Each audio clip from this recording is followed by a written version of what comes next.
Buenos días. ¡Ánimo!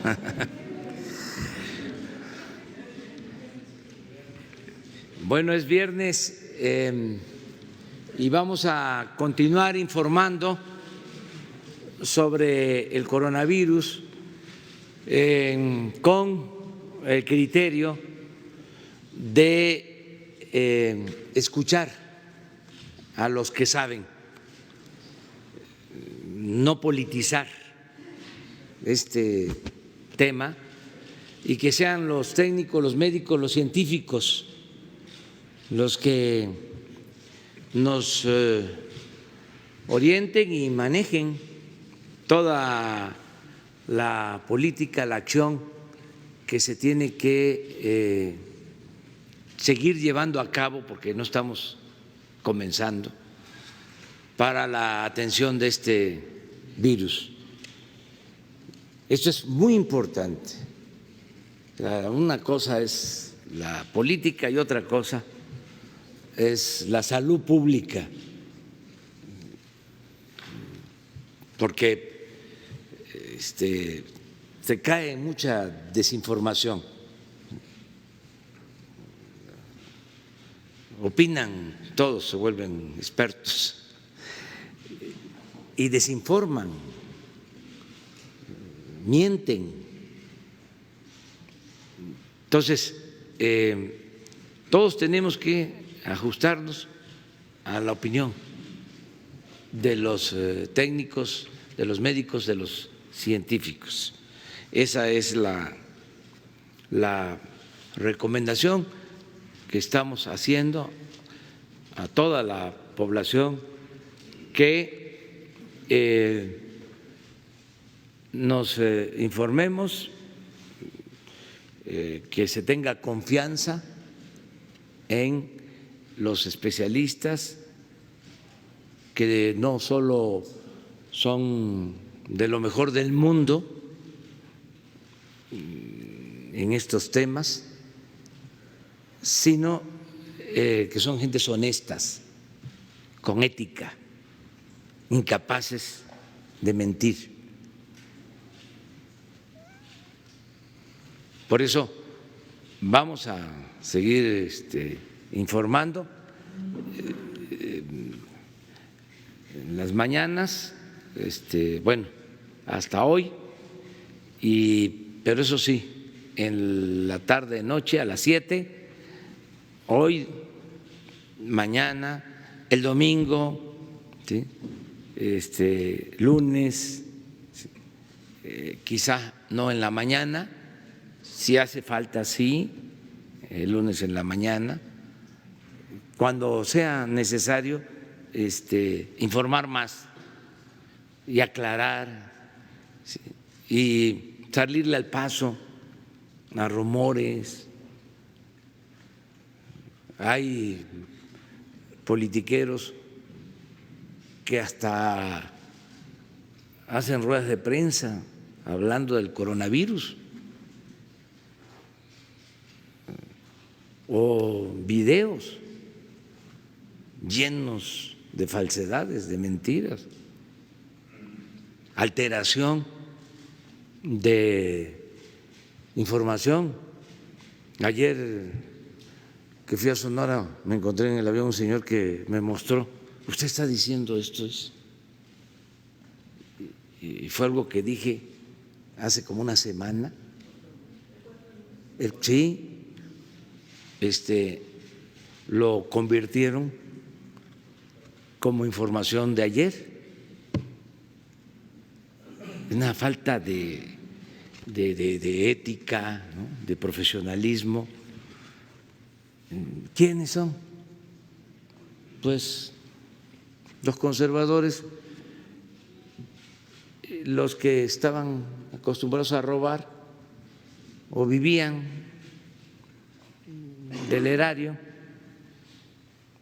algunos medios, periodistas, columnistas, y están molestos. Ya que se serenen, además ¿qué ganan con estarse enojando y con esas campañas si nosotros no vamos a cambiar?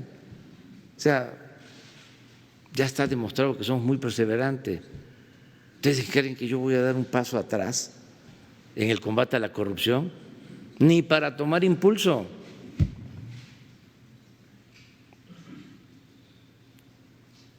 Y que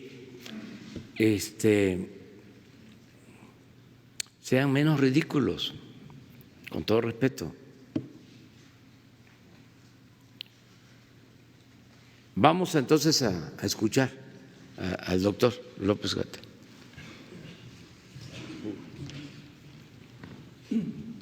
Muchas gracias, señor presidente, secretario, colegas, directores generales. Muy buenos días a todas y todos ustedes. Continuamos solo con algunos detalles de lo que ayer platicábamos sobre el coronavirus y justamente, como dice el presidente, en los últimos 2 días nos ha llamado la atención este fenómeno de desinformación. Y nos llama la atención porque la desinformación, sabemos, está plenamente estudiado, que puede ser parte, por un lado, del miedo.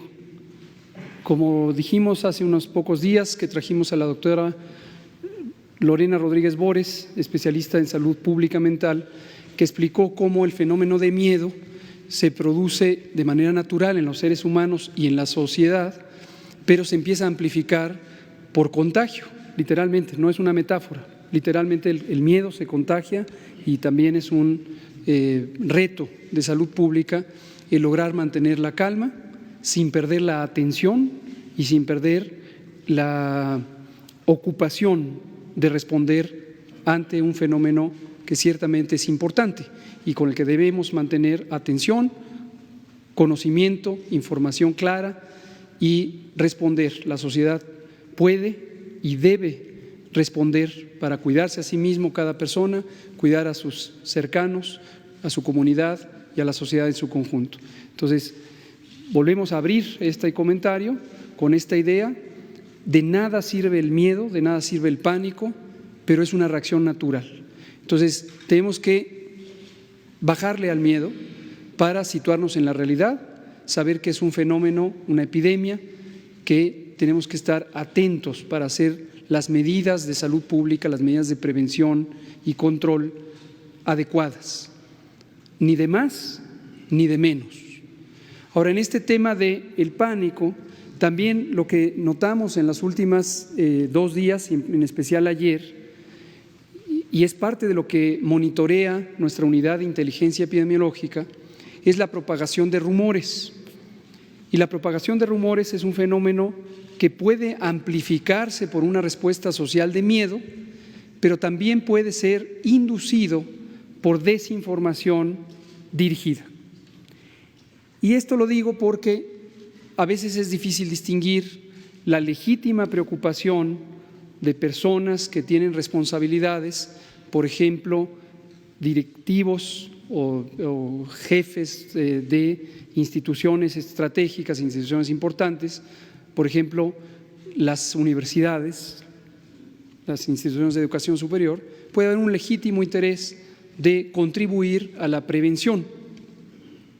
Y tenemos expertos en las universidades, colegas muy apreciados por nosotros, que ayer nos estuvieron llamando para decirnos: tenemos la impresión de que no se está haciendo suficiente en diagnóstico, no se está detectando los suficientes casos. Yo quisiera explicar para ellos, aunque ayer lo hablamos, pero también para todos ustedes y para la ciudadanía, cuáles son los elementos técnicos de la vigilancia que nos permiten decir con razonable certidumbre y confianza que sí estamos monitoreando por 6 mecanismos diferentes la distribución del virus. Y también disipar una idea que ayer se estuvo propagando, de hecho desde anteayer, y nos llamó la atención que se estuvo propagando no solo en México, sino en otros países, concretamente en Estados Unidos, en grandes cadenas de noticias, la idea de que México oculta los casos o miente o no se está dando cuenta y tiene 12 casos, hoy ya vamos a informar que 15, y en cambio Estados Unidos hasta ayer tenía 696 casos. Vamos a explicar en términos técnicos cómo debe interpretarse esto y cuál es la razón. La razón no es ningún misterio, lo van a ver incluso gráficamente. Ahora, entre esta lista de desinformación, para que vean ustedes el tipo de desinformación, cómo no es casual, insisto en distinguir la legítima inquietud que surge del miedo con buena intención, pero la desinformación que no es accidental. Ayer detectamos 2 oficios apócrifos que se les atribuían a los gobernadores de Aguascalientes y de Quintana Roo, y que en uno decía que se iban a cancelar distintas actividades, en particular la Feria de San Marcos, en el caso de Aguascalientes, falso, el gobernador ratificó que era falsa la información. Y en Quintana Roo, que decía que el gobernador Carlos Joaquín llamaba al cierre de escuelas en el municipio de Benito Juárez, falso también.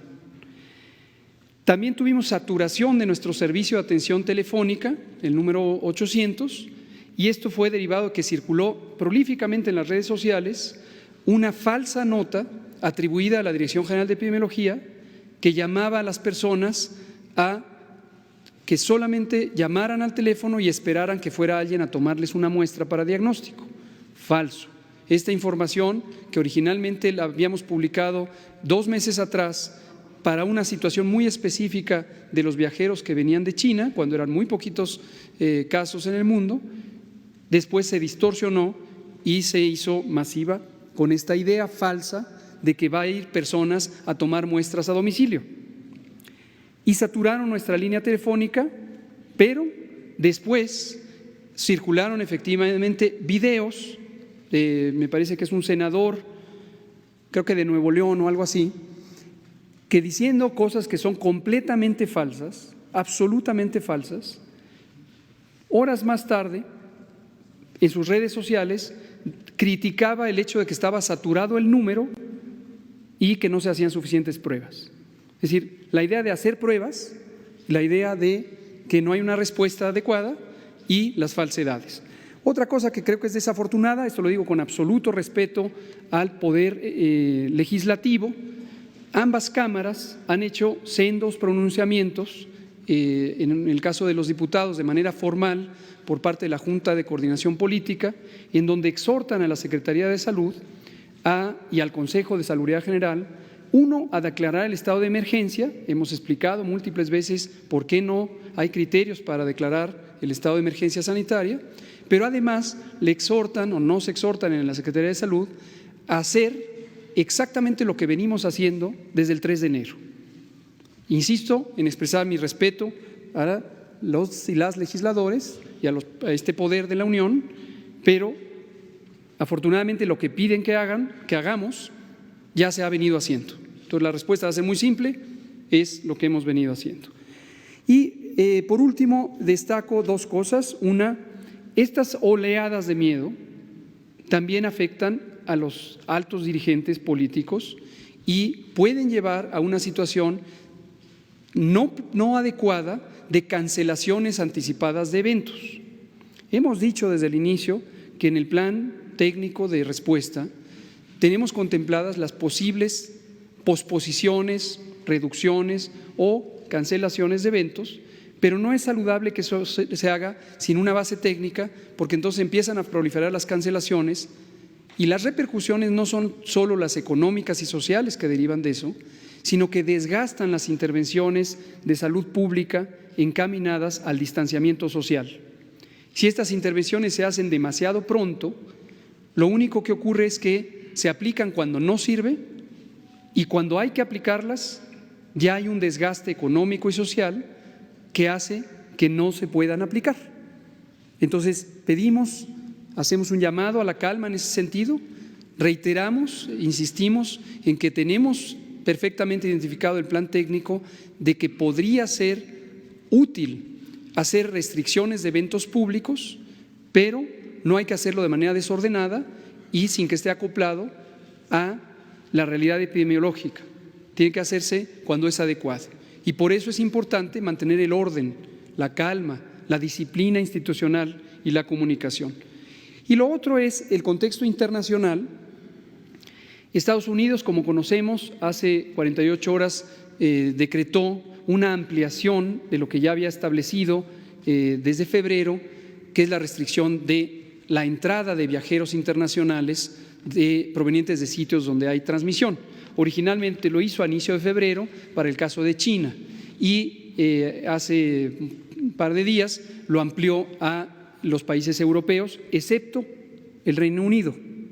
Un poco difícil de visualizar cuál podría ser la mecánica, en el sentido que el Reino Unido tiene una transmisión semejante a la de los otros países europeos. Pero más allá de eso, llama la atención que estas medidas extremas no son necesariamente las que se usan en varios países del mundo. Destaco Canadá, vecino de la región y vecino directo de Estados Unidos, país donde también hay una fluida relación económica y social.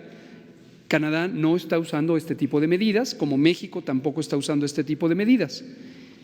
Reino Unido ayer también expresó en palabras del primer ministro cuáles son las medidas que está implantando, y aunque hace un señalamiento donde califica de manera intensa su preocupación sobre esta epidemia, las medidas técnicas que se usan, que provienen indudablemente de las recomendaciones técnicas de su magnífica Agencia de Salud Pública, son muy parecidas a las que estamos implantando en México, algunas incluso más leves de las que tenemos en México. Por ejemplo, simplemente llama a que se mantengan en casa voluntariamente quienes tengan síntomas, esto lo dijimos ayer, no se está llamando a cierre de escuelas y se está insistiendo en la protección de los adultos mayores. Vámonos a los datos. En este mapa, que procede de la Organización Mundial de la Salud, que lo publica todos los días, quiero destacar dos cosas. Tienen ahí los casos acumulados, que los presentamos todos los días en la noche, y lo que llama la atención positivamente es cómo la epidemia empieza a ceder en algunos lugares, concretamente en China. Esto lo pueden ver en la tabla que está en el lado izquierdo de la diapositiva. En el último renglón tenemos el penúltimo renglón, tenemos la región de Asia sudoriental, que es la región donde está China, y ya solamente en las últimas 24 horas hemos tenido 32 casos provenientes de esa región, no solo de China. Entonces, esto es importante porque si uno se fija solamente en los acumulados, siempre van a ser grandes. Ya se acumularon 125,000 casos en el mundo, 80,000 en China. Pero en China ya no están aumentando los casos. Y en la región suroriental de Asia, que incluye a Japón, que incluye a Corea, Tailandia, etcétera, ya no se están acumulando tantos casos, quedan poquitos, van en una fase de descenso. Y geográficamente la epidemia se ha desplazado desde luego a otras regiones. Y lo segundo que quiero destacar es cómo el mapa hay que interpretarlo visualmente con cuidado, porque uno ve el país completo marcado, en este caso en color rojo, como países con transmisión activa, pero como lo voy a ejemplificar con el mapa de Estados Unidos, esta transmisión ocurre en parches, no necesariamente es todo el país. El mapa de México lo que nos muestra, esta es la actualización, es donde ha habido los casos confirmados, agregamos 3 más respecto al informe que dimos ayer, 4 más porque el informe lo habíamos dado en 12 casos, ahorita tenemos 15 casos. Y obviamente los casos sospechosos seguirán aumentando y en la medida en que se descartan, se pasan a los casos descartados que están en la casita verde ahí al inicio. Destaco que de los casos confirmados en México, de los 15 casos, el 80%, como suele ocurrir y se describió en los otros países, son casos de enfermedad leve, se han tratado en domicilio con las medidas generales y con el aislamiento preventivo. Y solamente ha habido 3 casos hospitalizados, ninguno de ellos graves, y los que han estado hospitalizados han estado principalmente para cuidar el tema de transmisión y en un caso sí, porque hubo un corto periodo de 24 horas donde hubo cierta alteración respiratoria. En la siguiente se ve el mapa de Estados Unidos. Esto ocurre en todos los países. Ayer presentamos Alemania, España y Francia. La transmisión es en parches. Vean el mapa de Estados Unidos, lo que está marcado en color más oscuro son los sitios donde se considera que hay transmisión comunitaria. Hemos explicado que transmisión comunitaria es donde ya se propaga al interior del sitio y no solamente a partir de los casos importados. Y son estas 4 esquinas del país. Quizá la que sigue en orden es Florida, donde también están cerca de tener ya un estado de transmisión comunitaria. Entonces, si uno considera que la afluencia de personas desde Estados Unidos a México es el mecanismo por el que podría entrar el virus a México, eso es correcto, pero si uno considera el número de personas que vienen de Estados Unidos como si todos estuvieran infectados, pues es completamente incorrecto, porque al estar focalizado, entonces la mayor cantidad, la enorme mayoría de personas que viajan no tienen manera de contagiar porque están sanos, sin menospreciar la idea de que algunos pudieran estar con enfermedad y ser contagiantes. O esto puede ser para con nacionales que fueron a Estados Unidos o regresaron, o fueron a Europa, o también nacionales de estos otros países.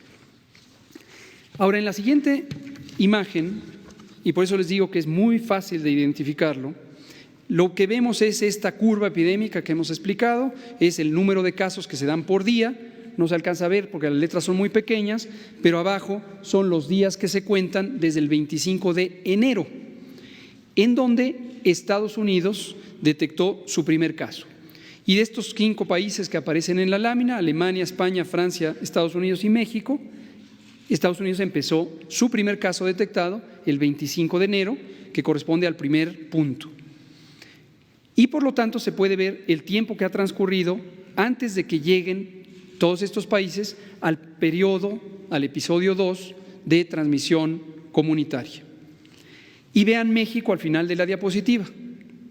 Son estos puntitos que se ven abajo, que son nuestros 12, hoy ya 15 casos. La gente se pregunta, ¿por qué México tiene 12 y los demás tienen 600, 1000, etcétera? Porque México lleva un mes de diferencia respecto al momento de su detección del primer caso. Lo que no quiere decir que no llevemos, porque lo llevamos, desde la mitad de enero. Fuimos, ya hemos dicho, lo ha dicho la OMS, el primer país que tuvo una prueba diagnóstica. Entonces, hemos hecho el mismo monitoreo todos los países, pero ellos tuvieron casos aproximadamente un mes antes, lo cual no resulta ninguna sorpresa. La afluencia de pasajeros y la relación también comercial entre los otros países, por ejemplo, Estados Unidos con China en su momento, o Estados Unidos con la región europea, es muchísimo más intensa de la que existe entre China o Europa con México. Entonces, por esa razón, tuvimos menor intensidad de la posible entrada del virus.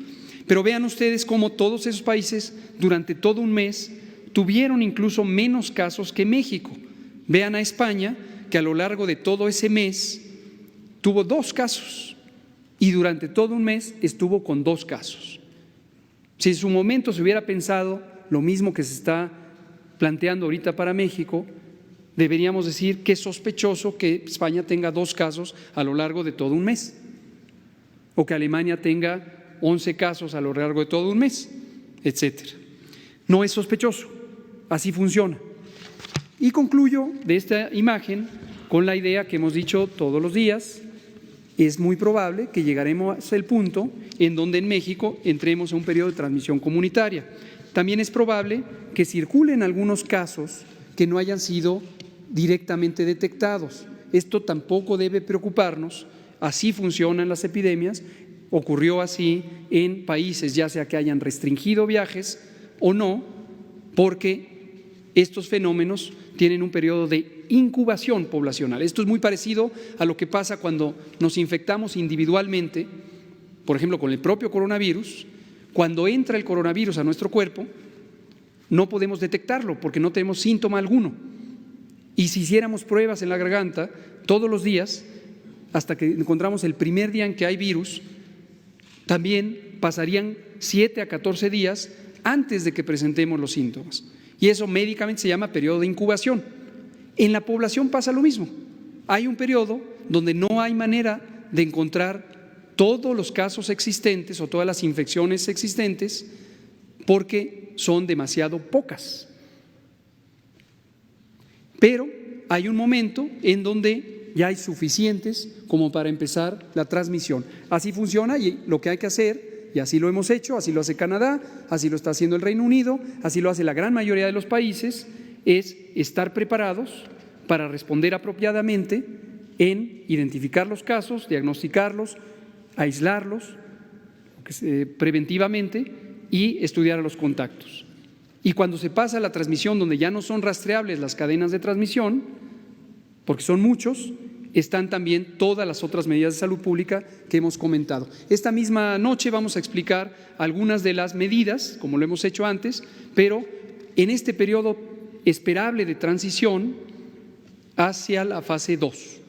Ya lo explicaremos técnicamente en la noche. Ahora, pasemos al tema, y me voy ya más rápido, de las pruebas. Esta idea de cuántas pruebas y estas comparaciones de pruebas por millón de habitantes y que Corea ha hecho 200,000 pruebas, etcétera, no tienen una repercusión sobre la capacidad de identificar a los casos. ¿Por qué razón? Porque hay muchos mecanismos con los que se puede documentar la circulación o no circulación de los virus. Y les platico lo que hacemos en México siguiendo el modelo combinado de vigilancia. En primera, para aclararlo de manera directa, no es ningún misterio y no tenemos que ocultar nada. Arrancamos en este ejercicio desde enero con estas 9,100 pruebas.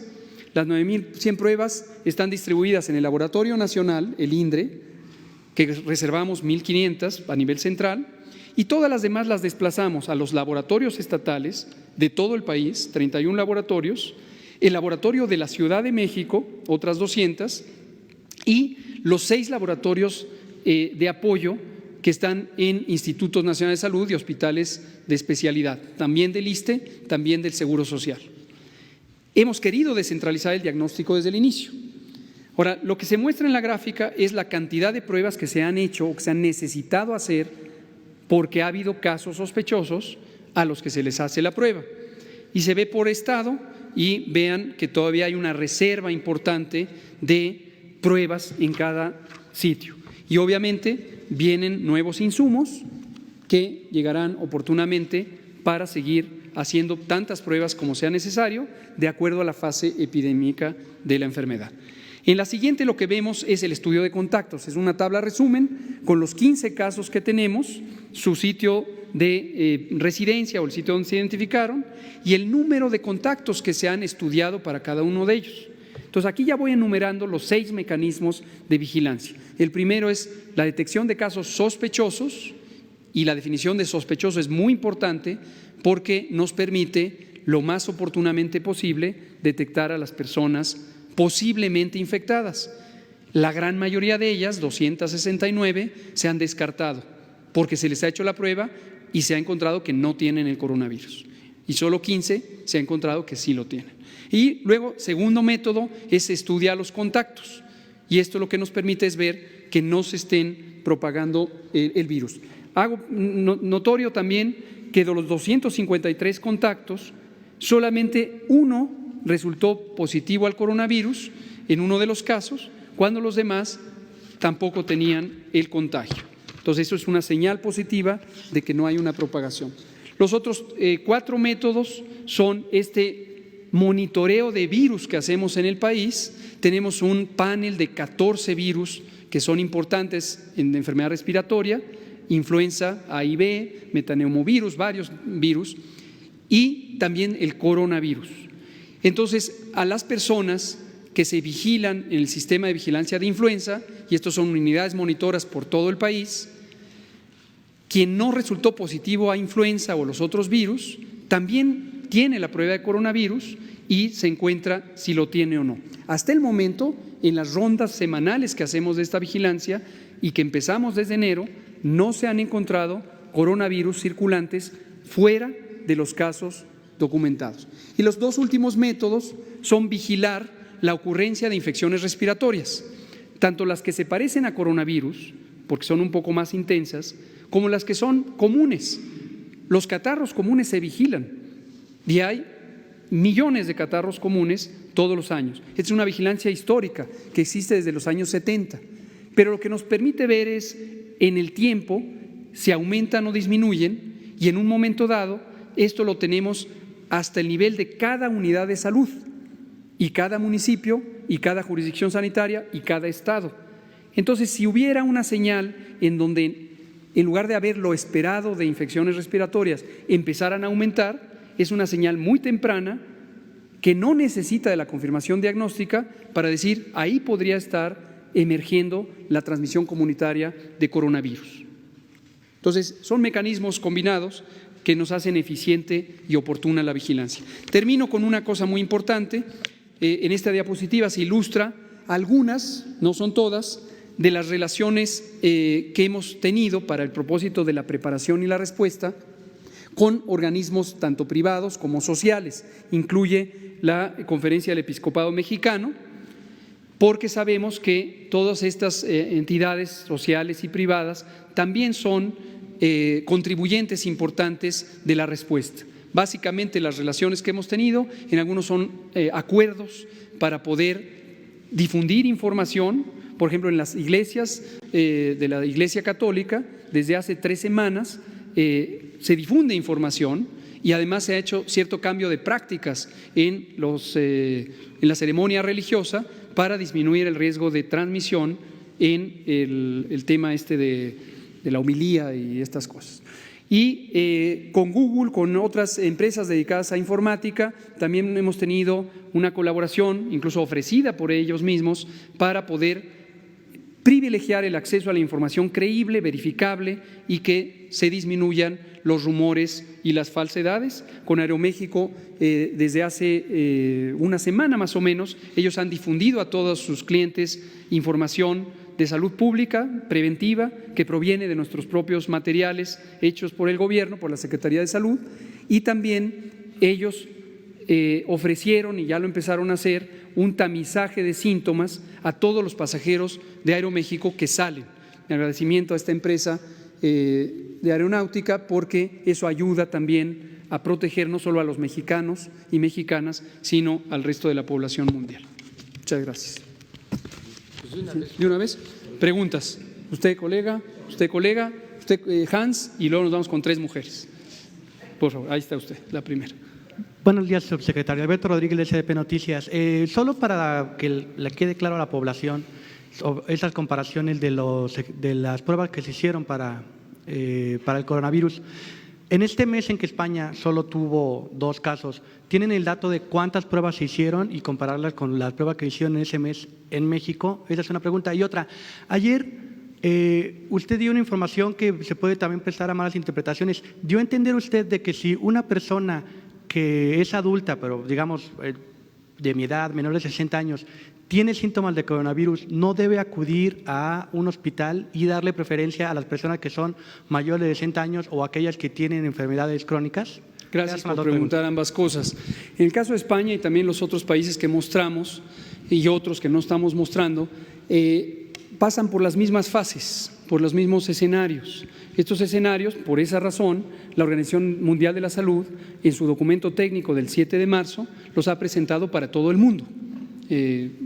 Nosotros ya veníamos trabajando desde enero y por lo tanto teníamos los mismos escenarios.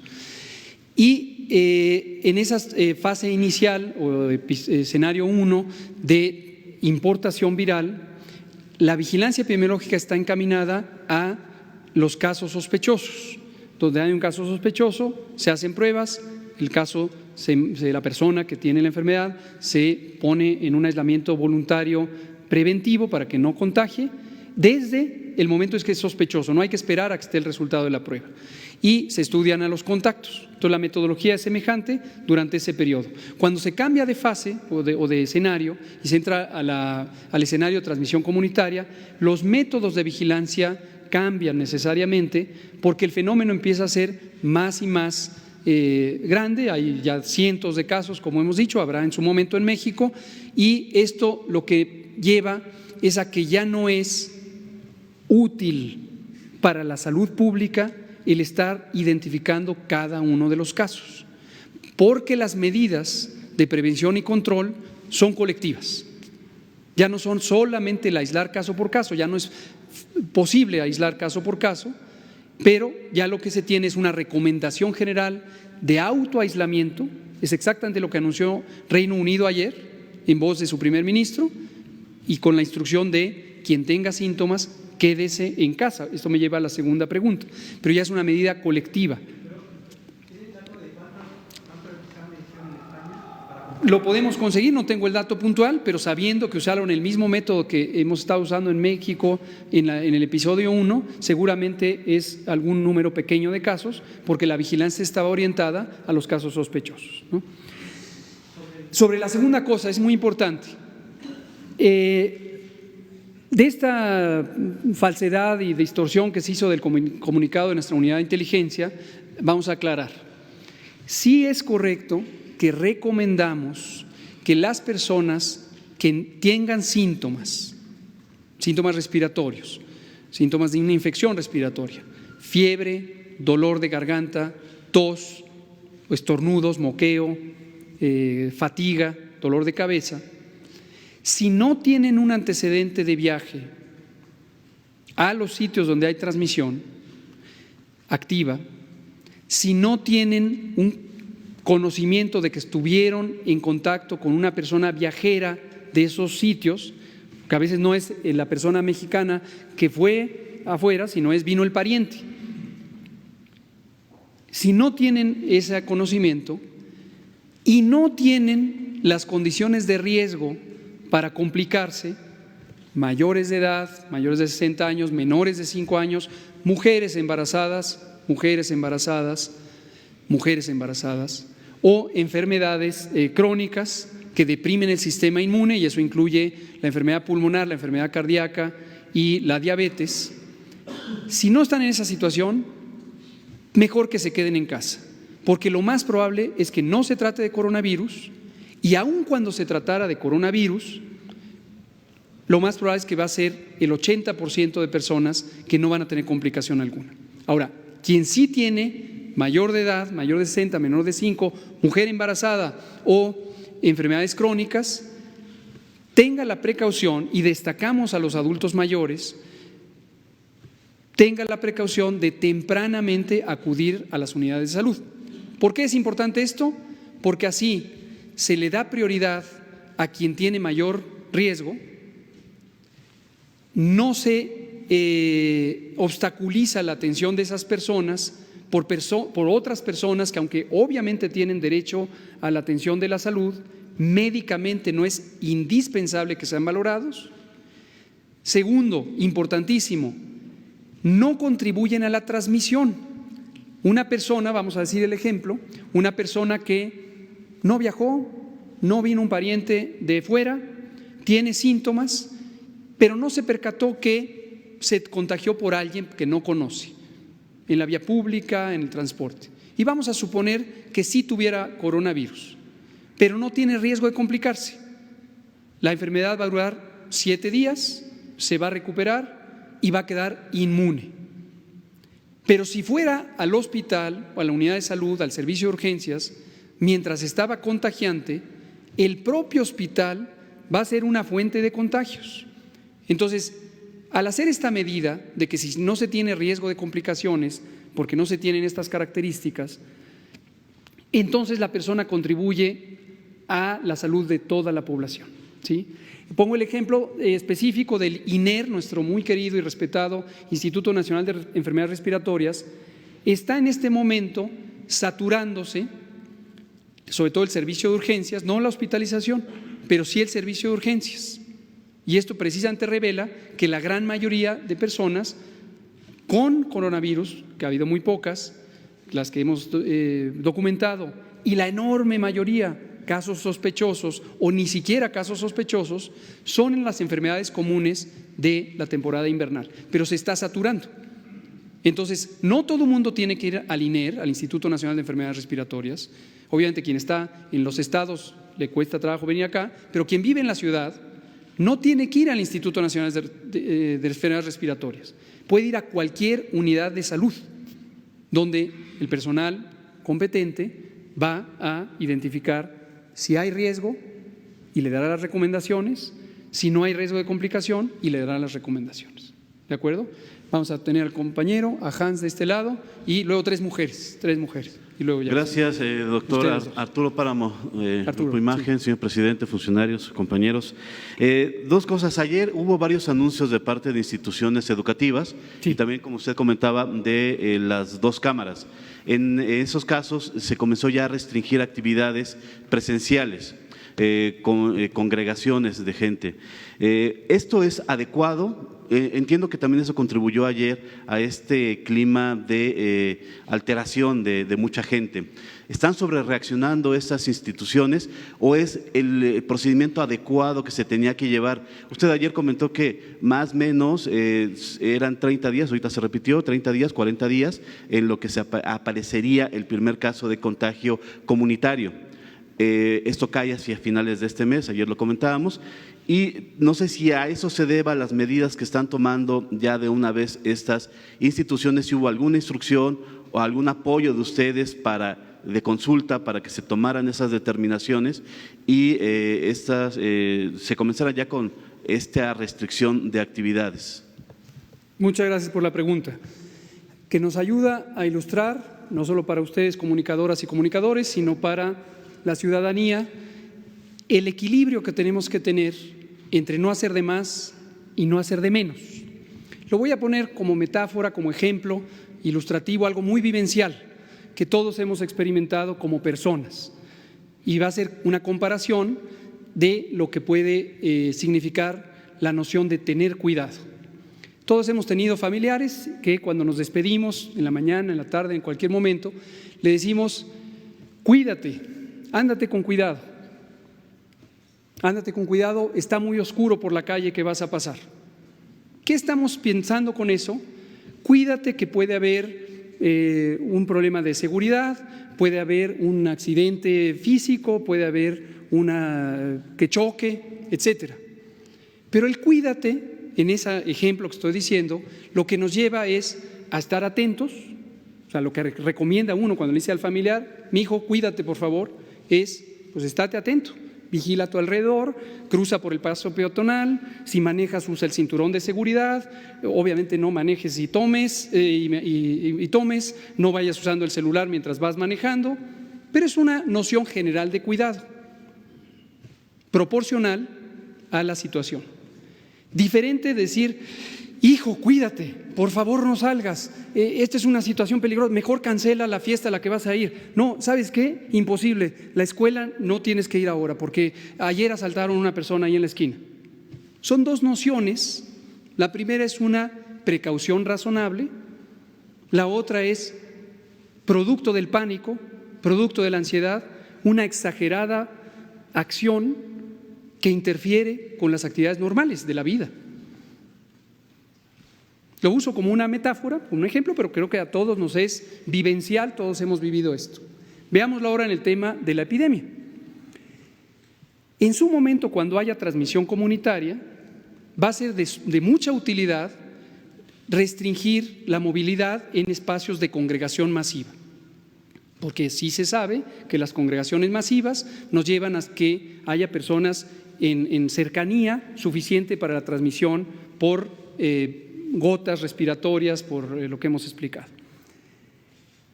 Si esas medidas se hacen demasiado temprano, como lo dije al inicio, la medida se desgasta. ¿Qué quiere decir que se desgasta?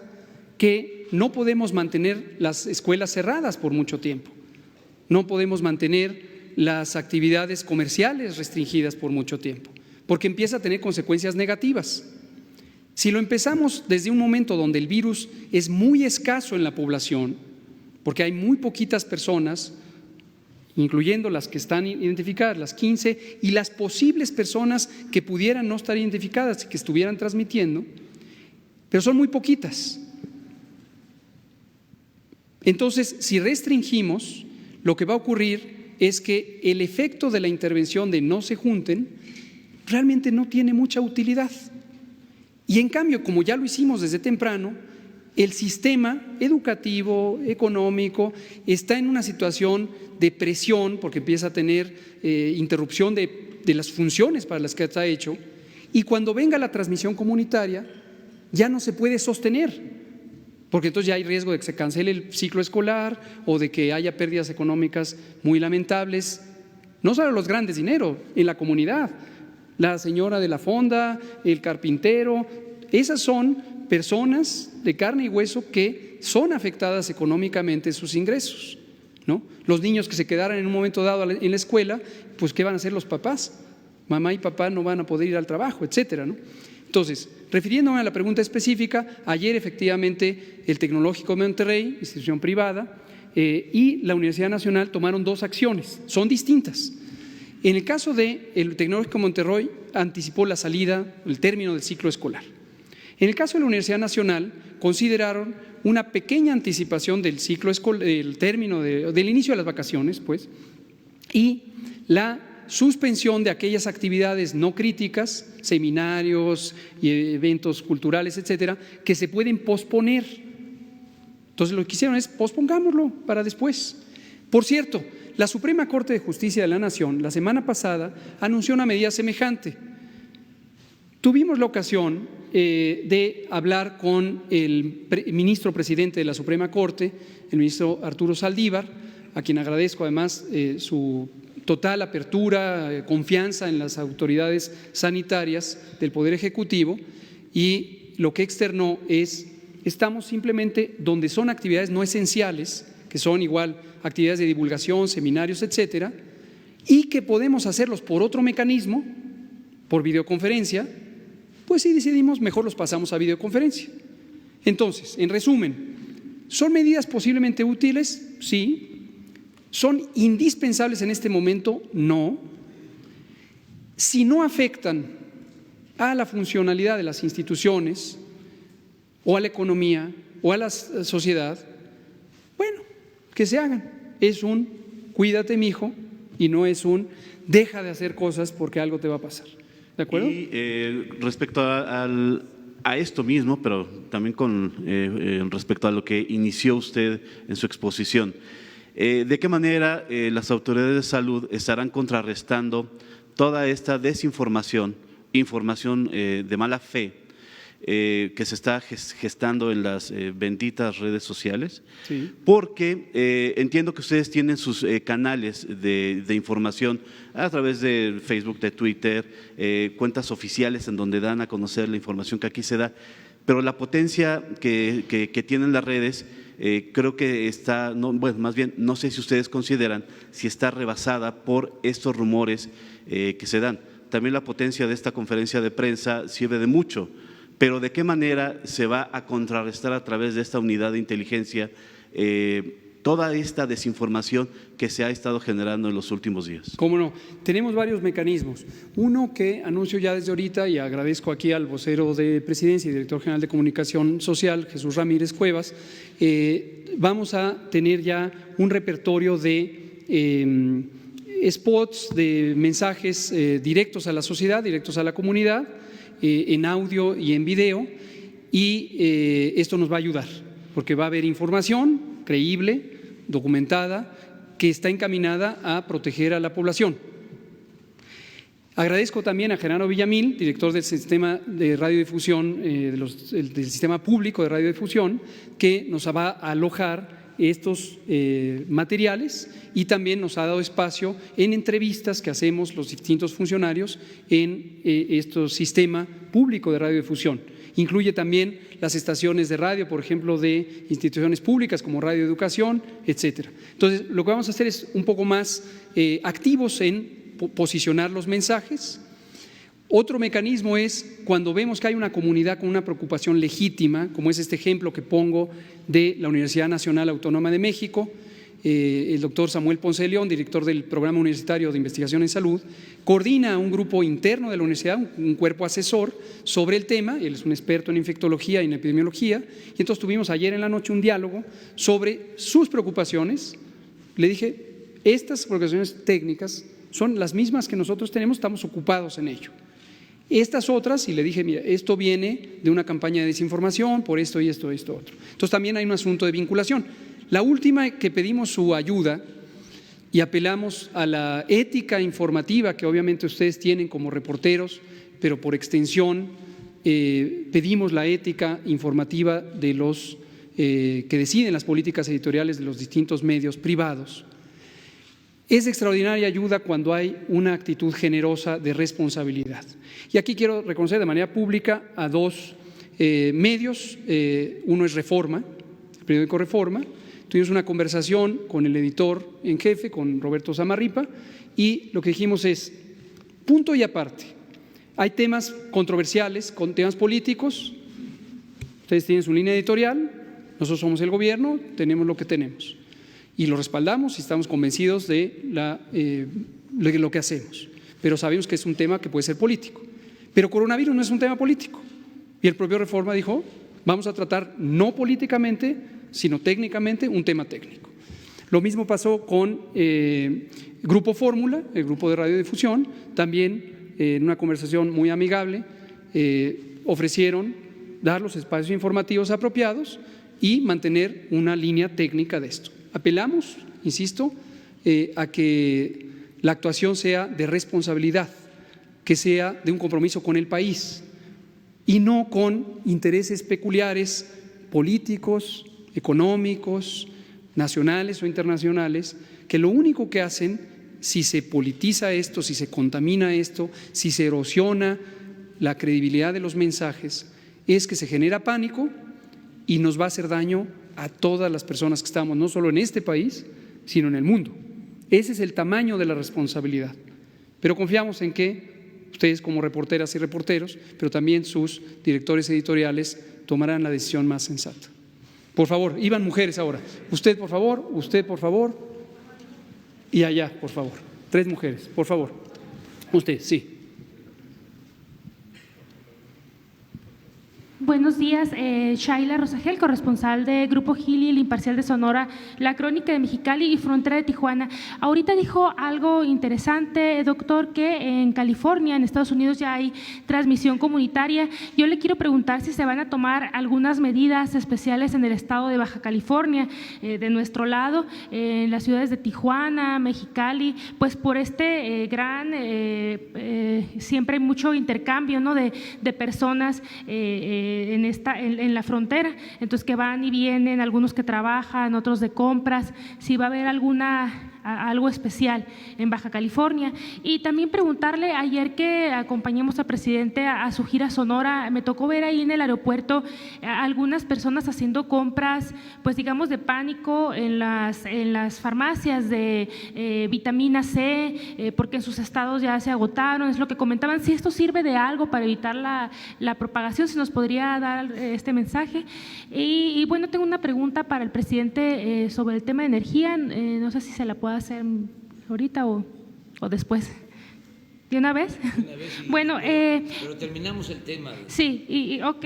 Bueno, en el tema de energía, la próxima semana van a dar a conocer este plan ya de los proyectos energéticos.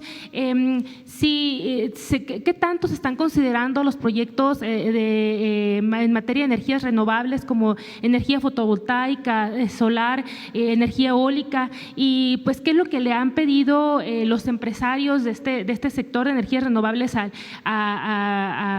pues al gobierno para poder invertir en estas áreas? Sobre el tema de salud, le comento, hace unos pocos días tuvimos una reunión con la Conferencia Nacional de Gobernadores. El gobernador de Baja California Sur, Carlos Mendoza Davis, quien es el presidente de la CONAGO, propició esta reunión en un acuerdo con el secretario de Salud, el doctor Jorge Alcocer, y la colaboración del IMSS, del maestro Zoe Robledo. Y la reunión fue muy productiva porque lo que nos permitió es que las autoridades estatales, que a su vez son autoridades sanitarias reconocidas por la Ley General de Salud, tuvieran información de primera mano, resolvieran dudas. Fue una reunión muy productiva en donde se habló de manera técnica sobre esta situación. Y la semana siguiente, el doctor Alcocer, quien es además de secretario, el presidente del Consejo Nacional de Salud, convocó al Consejo Nacional de Salud en su reunión ordinaria, no fue ninguna cosa extraordinaria, ya tocaba y se convocó.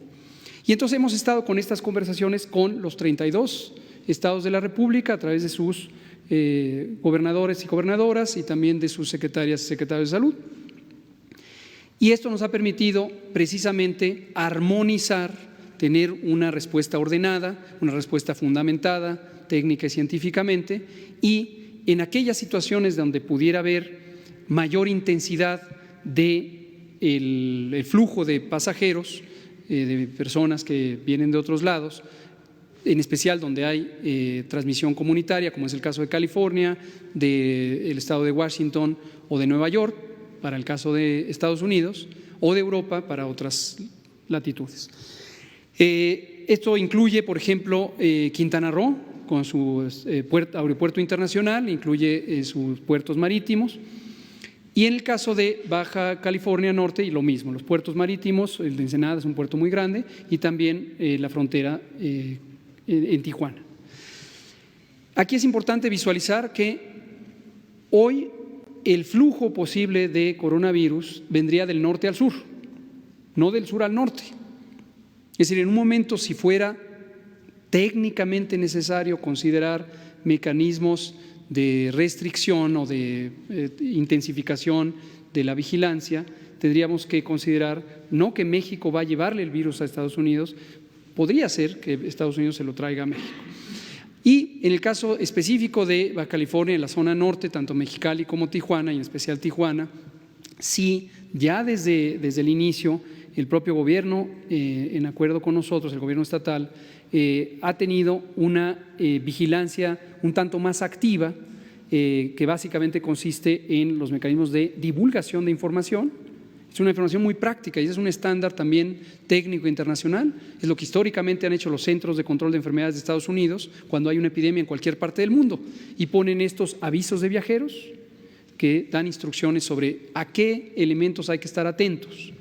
Y el mensaje básico es: el que estuvo fuera en un sitio donde hay transmisión activa o tiene conocimiento de que recibió a una persona que provino de un sitio de transmisión activa, si en los siguientes 14 días a que estuvo fuera o a que recibió al viajero presentara síntomas, fiebre, dolor de cabeza, tos, etcétera, que se considere como un caso sospechoso y acuda a atención médica o a comunicarlo a la autoridad sanitaria con los mecanismos que hemos estado explicando. Entonces, mi agradecimiento al gobierno de Baja California Norte. Hemos estado en total coordinación, hay llamadas muy frecuentes de los gobernadores y de los secretarios con el doctor Alcocer, y vamos resolviendo las inquietudes que tengan y consideramos que están haciendo lo correcto. Compras de pánico son parte del pánico.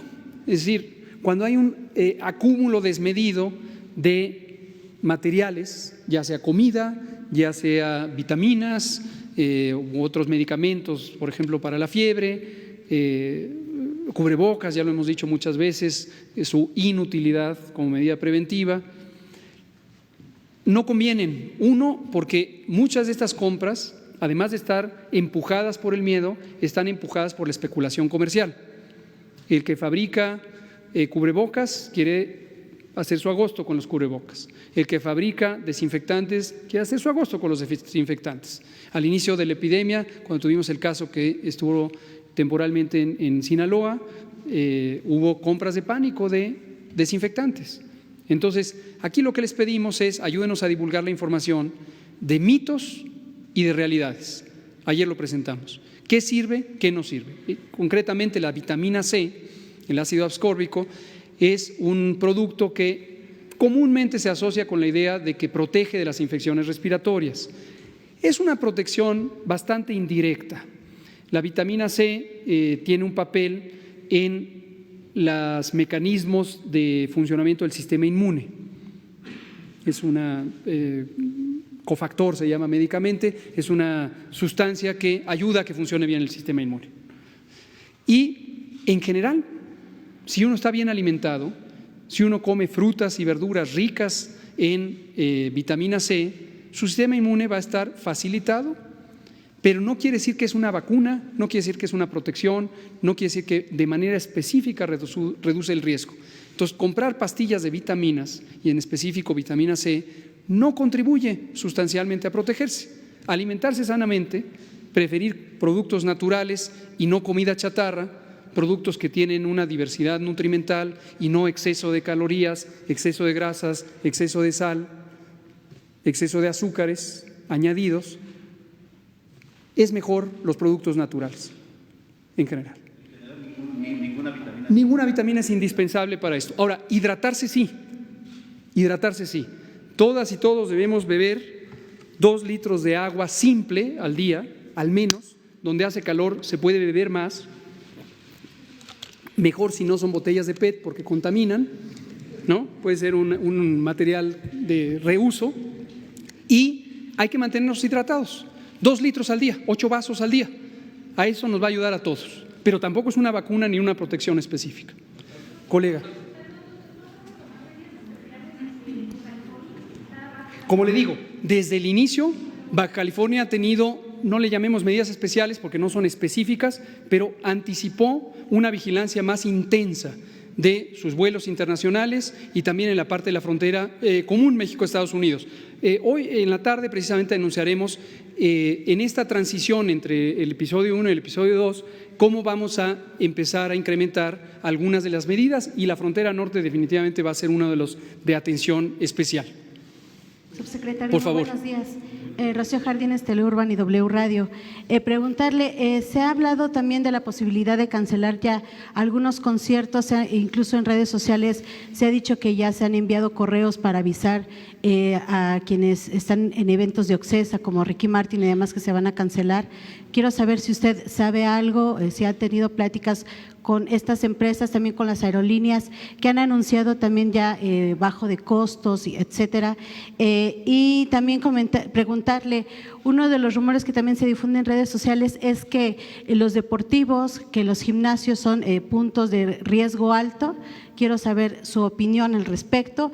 Al secretario de Salud, si me hace favor, el día de ayer, pues Christopher Landon indicó que no era recomendable que se abrieran las fronteras entre México y Estados Unidos. Sabemos que la próxima semana van a tener pues una plática, una videoconferencia también con el gobierno de Canadá, pero quisiera saber la postura de nuestro país, ¿cuál va a ser?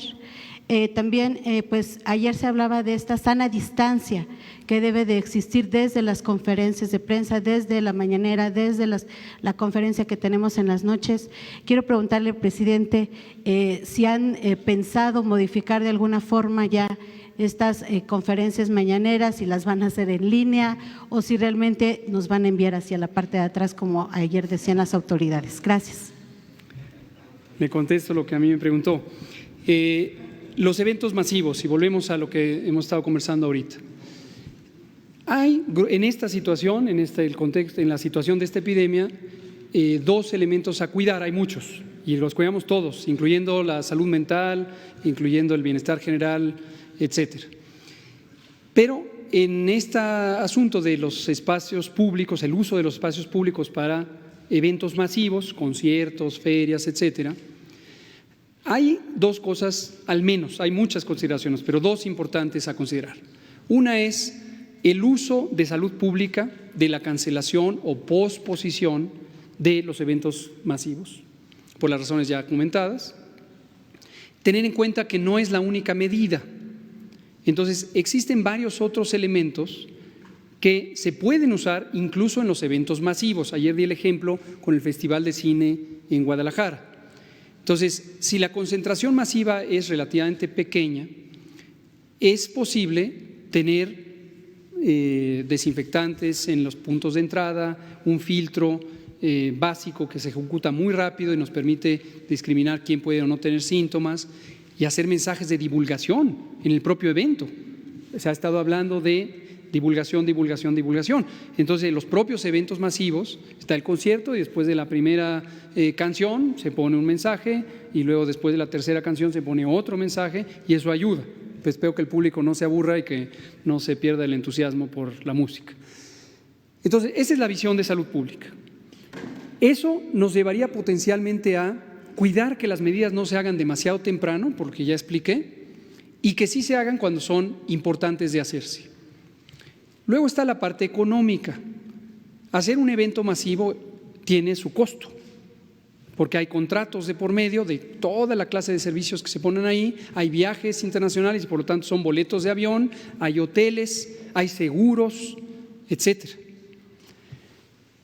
Algunas de estas cancelaciones anticipadas, quizá no pocas, la razón por la que están empujando hacia cancelar es porque es más barato cancelar ahorita que cancelar después, como ocurre cuando uno viaja y compra un boleto de avión y si uno cancela 24 horas antes, o los hoteles, si uno no se presenta al hotel, pues le cobran la noche. Mientras que si uno avisa con cierto tiempo, distintas políticas en distintas situaciones, pues puede que no cueste o cueste menos. Entonces, cuando se piensa en el costo de estos eventos masivos, una consideración que hacen los propios patrocinadores es: mejor me anticipo a cancelar o a posponer y negocio ya que lo voy a tener en octubre en vez de tenerlo en abril o en mayo. Y esa es la motivación. Ahora, afortunadamente ha existido este diálogo y de parte del gobierno ha existido desde el inicio este elemento de disciplina, de orden, de alcance a la sociedad en su conjunto. El gobierno es responsable de la conducción del Estado y eso implica también a los sectores social y privado. Social, como lo ejemplifiqué con la Iglesia, que es una de las también muy grandes e importantes.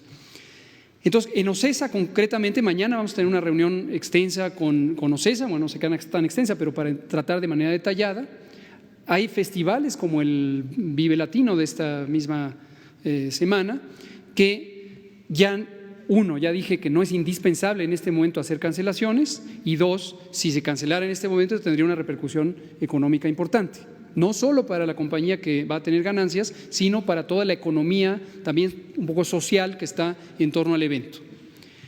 Pongo otro ejemplo, la clase de box que iba a estar presente para que se convirtiera en un récord Guinness y que iba a ocurrir en el Zócalo de la Ciudad de México con Miguel Torruco tuvimos una plática muy clara, muy detallada, y lo que identificamos es: no tiene una repercusión seria cancelarlo en este momento, no es indispensable cancelarlo, pero tampoco tiene mayor consecuencia posponerlo, que se posponga, ¿no? Entonces, eso es lo que hemos hecho, el tianguis turístico que ya se comentó, y también lo mismo, Miguel Torruco, el secretario de Turismo, dijo: bueno, estas son las condiciones, había posibilidades de cancelar, se cancela, ¿no? Entonces, esa es la situación. El mensaje central es no caer en excesos, no caer en omisiones, ni de más ni de menos, y cada cosa a su tiempo de acuerdo a la situación. Vamos a dar paso a la última mujer, que es la compañera, y ahí le dejamos. Correcto. La última pregunta sobre el tema y ya pasan a otros temas. Perdón, no, una mujer, eran 3 hombres y 3 mujeres. Perdón, estaba usted allá. Subsecretario. Ahorita pasan a los otros temas. Subsecretario, ¿me puede especificar? En el caso de las universidades, el llamado es a que continúen con las clases, que no las suspendan, y si también me especifica, no estamos aún en fase 2, por lo tanto no es necesario tomar estas medidas en las que ustedes… Es correcto, usted lo resume de manera correcta. No hemos entrado en la etapa 2 o escenario 2 de transmisión comunitaria. Hemos dicho con absoluta apertura, y lo decimos, todas y todos tenemos que estar atentos porque es muy probable que esté próxima.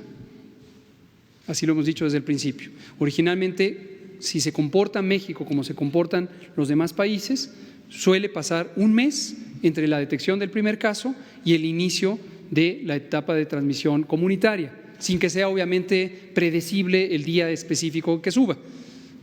Nosotros tuvimos la detección de nuestro primer caso el 27 de febrero, entonces si siguiéramos esta idea general, estaríamos rumbo al final de marzo entrando a el escenario 2. Ahí es donde va a ser más importante tener una limitación selectiva de los eventos de concentración masiva. Hemos puesto el ejemplo, si un estado tiene transmisión comunitaria, no quiere decir que todo lo demás tiene transmisión comunitaria. En el ejemplo de Estados Unidos, California, Nueva York, Washington tienen transmisión comunitaria, el resto del país, que es extensísimo, no tiene transmisión comunitaria. Entonces no son medidas de aplicación general a un tiempo. Y ese es el llamado que hacemos a que no, producto del pánico, ya sea de las personas o de las personas que dirigen instituciones escolares, sitios de empleo, etcétera, se empiecen a tomar decisiones precipitadas en un momento que no son necesarias o no son indispensables, porque lo único que van a causar es desgastar la utilidad de la medida de salud pública, porque se aplica en una condición que no contribuye al manejo de la epidemia, a la prevención y el control. ¿Sí? Ahí lo dejamos en esta parte. Bueno, continúa hoy a las 7 de la noche, más información. Ya vamos a terminar porque voy a prepararme a asistir a la Convención Nacional Bancaria en Acapulco y inicio una gira por el estado de Guerrero, mañana en Xochitl, Tlahuaca, zona indígena, voy a Cuaji, también son comunidades afromexicanas, voy el domingo a Marquelia, también en la Costa Chica, y voy a Ayutla de los Libres, Guerrero. Esa es la gira que voy a comenzar el día de hoy. Termino pues invitándoles a que participen, que ayuden, que cooperen, comprando el boleto para el avión, su cachito. Hay unos muy enojados, los entiendo, es que compraron un avión muy grande, le heredó un faraón un avión a otro faraón en la época de los faraones. Entonces, ahora que se está rifando el avión, requerían otro faraón, pero resultó un gobierno republicano, austero, sobrio. Están molestos, quisieran que continuara el mismo régimen de corrupción, de injusticias, de privilegios, de derroche. Entonces están muy molestos. Vi a algunos rompiendo los cachitos. ¿Qué culpa tiene? Hagan copias. Bueno, no, otros en estos últimos tiempos quemando libros, cosas así, realmente de mucho atraso, ¿no? Entonces, que esas actitudes, pues que bajemos, ¿no? Se están agotando los boletos en algunas partes, pero recuerden que estamos iniciando y como viene un sorteo del día 18 de marzo, pasando ese sorteo ya la distribución es plena, es completa, porque nos están hablando de que ya no hay en algunos lugares, ya va a llegar, van a estar en todos los sitios. Y no olviden, ¿por qué no? Bueno, aquí está.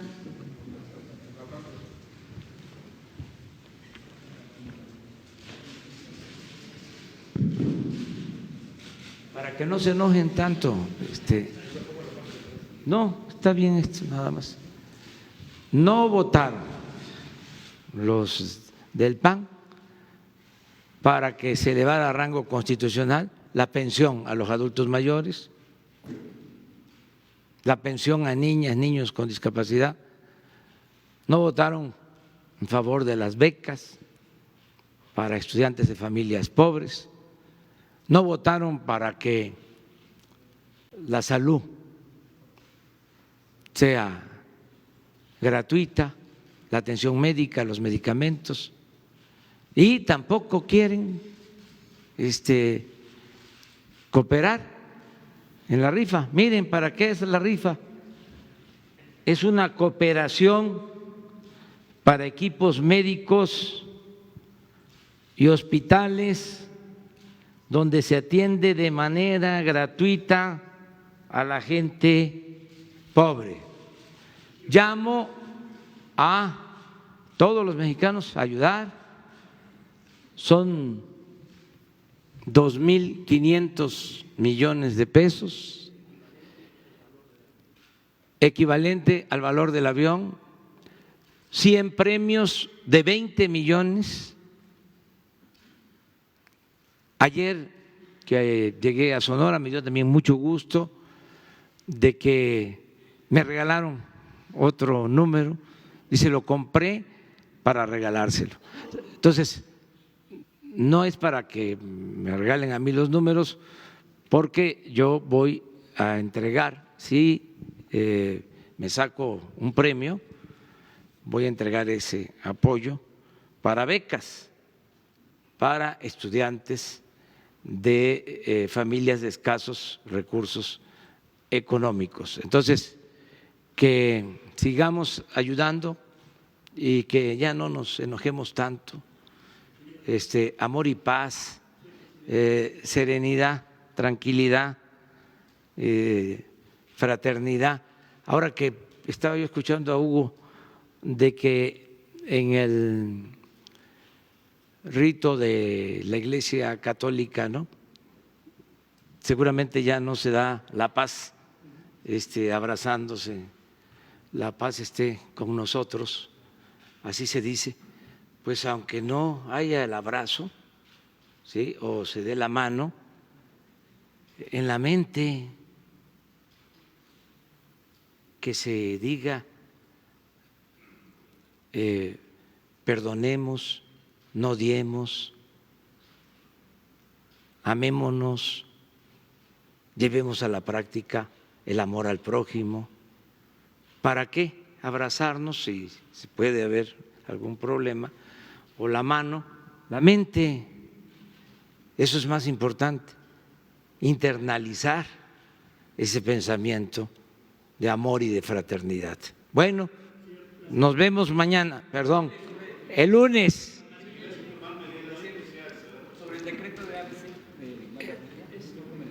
Sí, pero el lunes informamos bien, porque es importante darle todo el tiempo al coronavirus para que no haya desinformación, y vamos a informar. Si les parece, el lunes nada más es el quién exige los precios, la información breve sobre el avance de obra en la refinación, en la